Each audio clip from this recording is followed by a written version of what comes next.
हसरतें मेरी, गम भरी है जिस्त की हकायतें मेरी।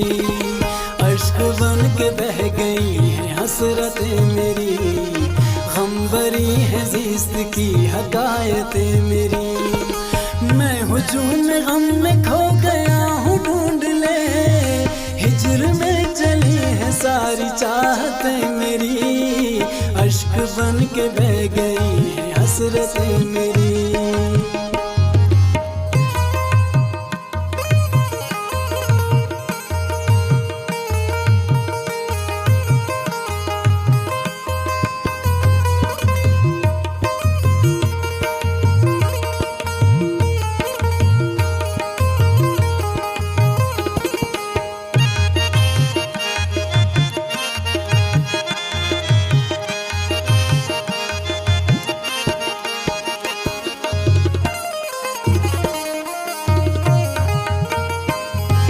काफी अरसा है उन्हें कता कलाम है,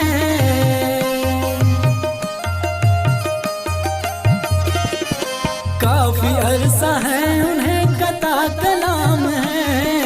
ऐ सफीर उनसे कर सिफारतें मेरी, अश्क बन के बह गई है हसरतें मेरी। अश्क बन के बह गई है हसरतें मेरी।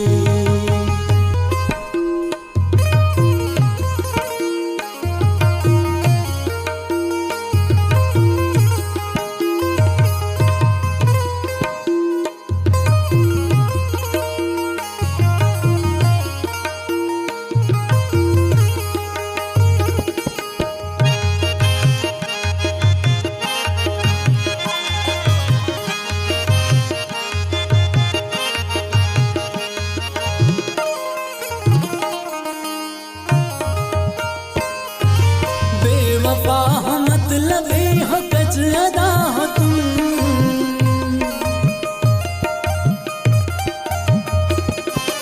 बेवफा हो मतलबी हो कच अदा हो तुम।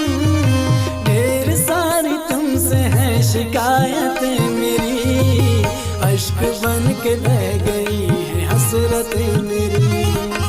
अश्क बन के बह गई है हसरतें मेरी।